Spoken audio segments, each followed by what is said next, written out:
स्वागत है आप सभी का गायत्री विद्या मंदिर सांचौर की ऑनलाइन क्लासेस। हम लोग बात कर रहे थे मानव में आहार नाल की संरचना के बारे में, और आहार नाल की संरचना में हमने डिस्कस किया था माउथ एंड बकल कैविटी, मुख तथा मुख गुहा के बारे में हमने बात की थी। वहां पर हमने जीभ टंग के कार्यों के बारे में बात की थी और दांत की संरचना, दांत के कार्य, इसके बारे में डिस्कस किया था। आज हम बात करेंगे आहार नाल की संरचना में। एक तो हम बात करेंगे फेरिंक्स, जिसे हिंदी में ग्रसनी के नाम से जाना जाता है, और फिर हम बात करेंगे ईसोफेगस, जिसे हिंदी में ग्रसिका के नाम से जाना जाता है। तो आज का लेक्चर आहार नाल के इन दो भागों, ग्रसनी और ग्रसिका, बेसिकली इन दोनों भागों के बारे में आज के लेक्चर में हम लोग डिस्कस करेंगे। तो बात करते हैं पहले फेरिंक्स की, ग्रसनी। तो कुछ इंटरेस्टिंग फैक्ट पहले हम ग्रसनी के बारे में, फेरिंक्स के बारे में डिस्कस करेंगे। नंबर 1 कि ये जो भाग है ग्रसनी, ये पाचन तंत्र और श्वसन तंत्र, इन दोनों के लिए एक कॉमन पार्ट है, या मैं ऐसा कहूं, ग्रसनी पाचन तंत्र का भी हिस्सा है और ग्रसनी श्वसन तंत्र का भी हिस्सा है। तो एक चीज तो ये क्लियर हो। नंबर 2, अगर मैं इसको और थोड़ा क्लियर करूं तो हम ये कह सकते हैं कि जब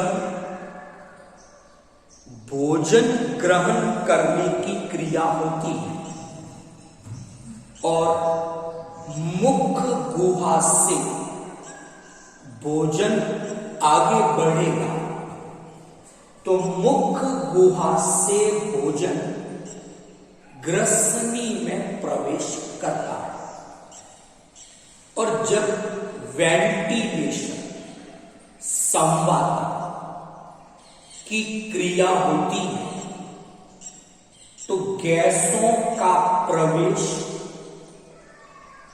जो नासाकोश है, नेजल चैम्बर है, वहां से ग्रसनी में होता है। यानी ग्रसनी वो पार्ट है जहां भोजन का भी प्रवेश होगा और जहां संवातन, वेंटिलेशन के समय गैसों का भी प्रवेश होता है। अगली जो जानकारी हम डिस्कस करेंगे फेरिंग्स के बारे में वो ये है कि जो लोअर कॉर्डेट्स हैं, 11th में आपने यूरोकॉर्डेटा, सिफेलोकॉर्डेटा ऐसे नाम सुने हैं। तो जो लोअर कॉर्डेट्स हैं उनमें ग्रसनी जो है वो आकार में बड़ी होती है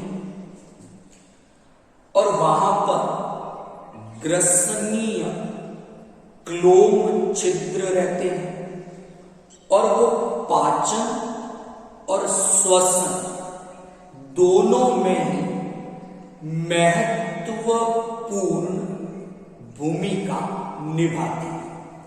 लेकिन जो वर्टिब्रेट है, कशेरुकी जंतु, और पर्टिकुलरली मैं बात करूं मानव की, मनुष्य की, तो मानव में जो ग्रसनी नामक संरचना है, जो फेरिंग्स है,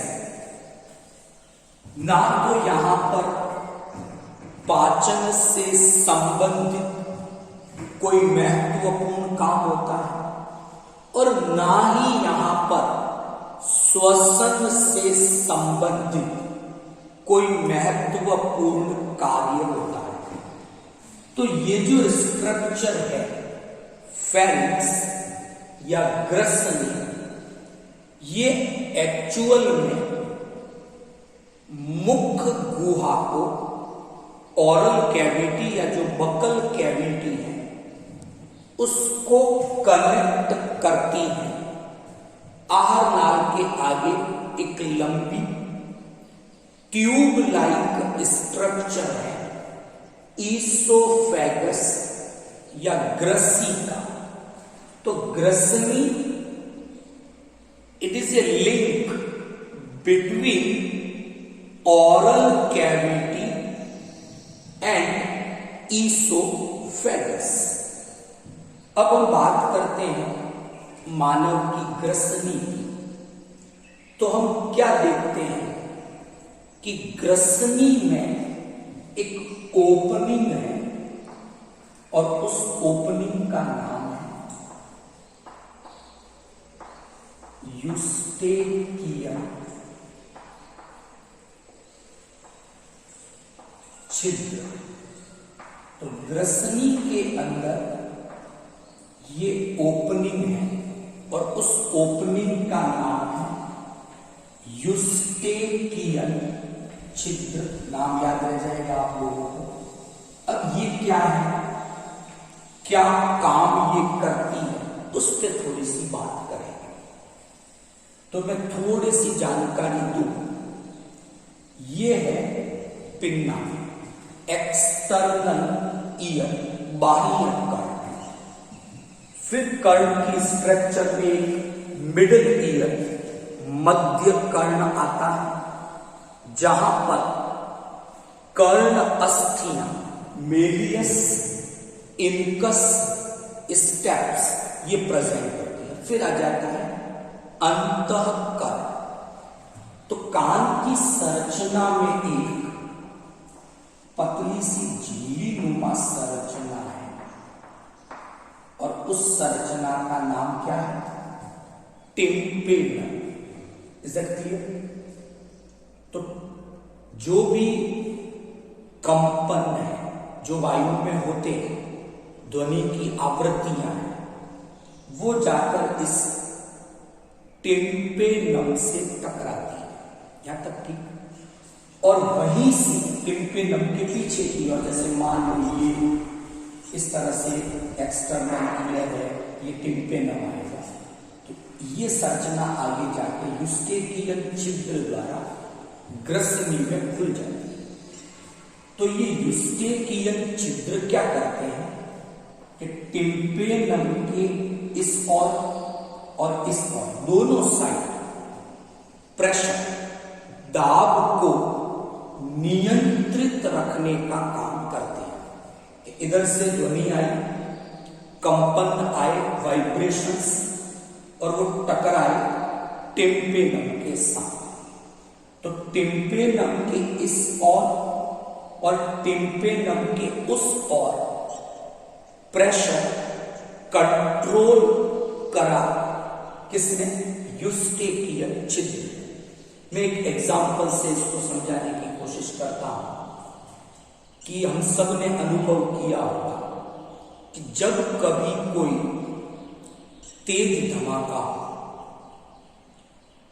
तो अचानक से हमारा माउथ ओपन हो जाता है, और ऐसा होने से क्या होगा कि टिम्पेनम के दोनों ओर प्रेशर कंट्रोल हो जाएगा, और अगर ऐसा नहीं होता तो उस तेज धमाके के कारण, उन कंपनों के कारण टिम्पेनम नष्ट हो सकता था, क्षतिग्रस्त हो सकता था। तो ये फंक्शन है ग्रसनी में उपस्थित इन ओपनिंग्स का, जिनका नाम है यूस्टेकियन छिद्र, और ये टिम्पेनम के दोनों ओर प्रेशर रेगुलेट कंट्रोल करने का कार्य करती है। Is that clear? तो यहां हमने बात की ग्रसनी फेरिंक्स के बारे में। तो 3 बातें अभी तक मैंने बताई। ग्रसनी पाचन तंत्र और श्वसन तंत्र दोनों में ही सम्मिलित एक भाग है। दूसरी बात हमने ये डिस्कस की कि ग्रसनी से ही होकर भोजन भी गुजरेगा, और ग्रसनी से होकर संवातन के समय, वेंटिलेशन के समय गैसें भी गुजरती है। तीसरी बात हमने डिस्कस की कि जो फेरिंग्स हैं वो बकल कैविटी को ईसोफेगस के साथ कनेक्ट करती है। और चौथा हमने डिस्कस किया ग्रसनी में उपस्थित यूस्टेकियन छिद्र के बारे में। इन छिद्रों का क्या कार्य है वो भी हमने बात की। तो याद रहेगा ग्रसनी के यूस्टेकियन छिद्र और उनका काम है टिम्पेनम के दोनों ओर प्रेशर को, दाब को कंट्रोल करना, रेगुलेट करना। अब जब हम ग्रसनी की बात कर रहे हैं तो ग्रसनी के पश्च सिरे पर, जहां ग्रसनी समाप्त हो रही है, तो वहां हम देखते हैं देयर आर 2 ओपनिंग्स। इस तरह से एक ओपनिंग हो गई और ये हो गई दूसरी ओपनिंग। इस तरह से 2 ओपनिंग है ग्रसनी की पीछे की ओर। अब वो 2 ओपनिंग क्या है उस पे बात करें। जो एक ओपनिंग है उसका नाम है निगल द्वार।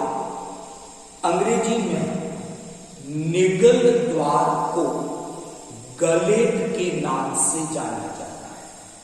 तो ग्रसनी निगल द्वार के द्वारा ग्रसिका में ओपन हो जाती है।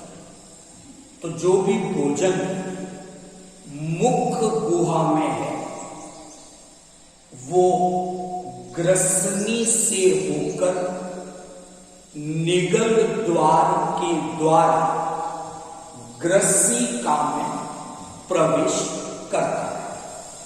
ग्रसनी की जो दूसरी ओपनिंग है वो है घाटी द्वार, जिसे ग्लॉटिस के नाम से जाना जाता है। तो ग्रसनी की 2 ओपनिंग हमने बताई। निगल द्वार वो भोजन के लिए है, वो ग्रसनी को ईसोफेगस के साथ कनेक्ट करती है। दूसरी ओपनिंग जो है वो ग्लॉटिस, घाटी घाटी द्वार है वो ग्रसनी को जाकर जोड़ती हैं श्वास नली ट्रैकिया के साथ। तो दो ओपनिंग्स हो गई, दोनों अलग अलग है। भोजन हमेशा ग्रसनी से ग्रसिका में जाएगा, निगल द्वार से होगा। गैसें ग्रसनी से ट्रैकिया श्वास नली में प्रवेश करेगी, ग्लॉटिस घाटी द्वार से होगा। कभी आपने शीशे में देखा हो मुंह खोलकर, तो आपको जीभ के पीछे ऊपर की ओर एक घंटी नुमा संरचना दिखती है, लटकती है, जिसे एपिग्लॉटिस घाटी ढक्कन के नाम से जाना जाता है। एपिग्लॉटिस क्या करती है कि जब भी हम भोजन निगलने की प्रक्रिया करते हैं तो भोजन ग्रसनी से ग्रसिका में प्रवेश करता है निगल द्वार के द्वारा। यानी भोजन उस समय घाटी द्वार से होकर, यानी ग्लॉटिस से होकर ट्रैकिया में श्वास नली में नहीं जाना चाहिए। ये रोकना, ये सुनिश्चित करना काम एपिग्लॉटिस घाटी ढक्कन का है। तो एपिग्लॉटिस क्या करता है कि जब भोजन निगलने की क्रिया होती है, ग्लॉटिस को घाटी द्वार को अस्थायी रूप से बंद कर देता है। तो जब भोजन निगलते हैं, घाटी द्वार बंद रहेगा ताकि भोजन ग्रसिका में प्रवेश करे, श्वास नली में प्रवेश ना करे। तो ये सब काम एपिग्लॉटिस का है, वो घंटी नुमा लटकती हुई संरचना। तो अभी हमने बात की आहार नाल के दूसरे भाग के बारे में, और आहार नाल का ये दूसरा भाग था ग्रसनी फेरिंक्स। अब हम बात करेंगे आहार नाल के तीसरे भाग के बारे में, वो ईसोफेगस ग्रसिका। एक्चुअल में ग्रसिका को हम देखें तो ये एक लॉन्ग ट्यूब्यूलर स्ट्रक्चर है, एक लंबी ट्यूब के जैसी संरचना है ईसोफेगस। अब ये जो ईसोफेगस है, अप्रोक्सीमेट अगर हम इसकी लंबाई देखते हैं तो अप्रोक्सीमेट इसकी लेंथ 25 सेंटीमीटर, इसकी लंबाई 25 सेंटीमीटर के आसपास है। अगली बात कि ईसोफेगस करती क्या है। ईसोफेगस ग्रसनी को आगे भाग आएगा आमाशय, जिसे अंग्रेजी में स्टमक के नाम से जाना जाता है। तो ईसोफेगस एक नलिका का ट्यूब लाइक स्ट्रक्चर है जो फेरिंक्स को स्टमक के साथ जोड़ती है। अब ये जो ईसोफेगस है, जैसे कि हम आहार नाल की आंतरिक संरचना बाद में देखेंगे, तो वह 4 लेयर प्रेजेंट है। सिरोसा सबसे बाहर वाला संयोजी ऊतक है वो, उसके नीचे मस्क्यूलरिस पेशीय स्तर है। सब पेशियां यहां जो होती हैं अरेखित स्मूथ मसल्स हैं, और वो भी 2 प्रकार की है, लॉन्जिट्यूडिनल और सर्कुलर। उसके अंदर तीसरा लेयर आता है सब म्यूकोसा, और सबसे अंदर है म्यूकोसा। ये 4 परतें हैं। बाहर से शुरू करूं, सिरोसा, पेशीय स्तर, सब म्यूकोसा और म्यूकोसा। सब म्यूकोसा को हिंदी में अधः श्लेष्मा स्तर, म्यूकोसा को श्लेष्मा स्तर, डिटेल पढ़ेंगे इसके बारे में। तो जैसा बाकी के सभी भागों में है आहार नाल का, वैसे ही 4 स्तर ईसोफेगस में भी प्रेजेंट है। तो जो पेशियां हैं ईसोफेगस की, जो हमने कहा कि स्मूथ अरेखित पेशियां हैं, इनमें संकुचन शिथिलन होते हैं और उसी के कारण ग्रसिका में एक विशेष प्रकार की भोजन की गति होती है, जिसे क्रमाकुंचन गति के नाम से जाना जाता है। अंग्रेजी में इसके लिए पेरिस्टालसिस नाम उपयोग में लिया जाता है। तो ग्रसिका में पेशियों के लयबद्ध संकुचन शिथिलन, उसके कारण एक विशेष गति है जिसे क्रमाकुंचन गति कहा जाता है, और इसी गति द्वारा भोजन धीरे धीरे आमाशय की ओर बढ़ता है। तो आज हमने बात की ग्रसनी और ग्रसिका के बारे में। कल हम बात करेंगे आमाशय के बारे में। आहार नाल का एक महत्वपूर्ण भाग आमाशय है। तो कल हम आमाशय की स्ट्रक्चर डिस्कस करेंगे। आई होप आज का लेक्चर आपको समझ में आ गया होगा। वीडियो को लाइक और शेयर करें। Thank you all of you.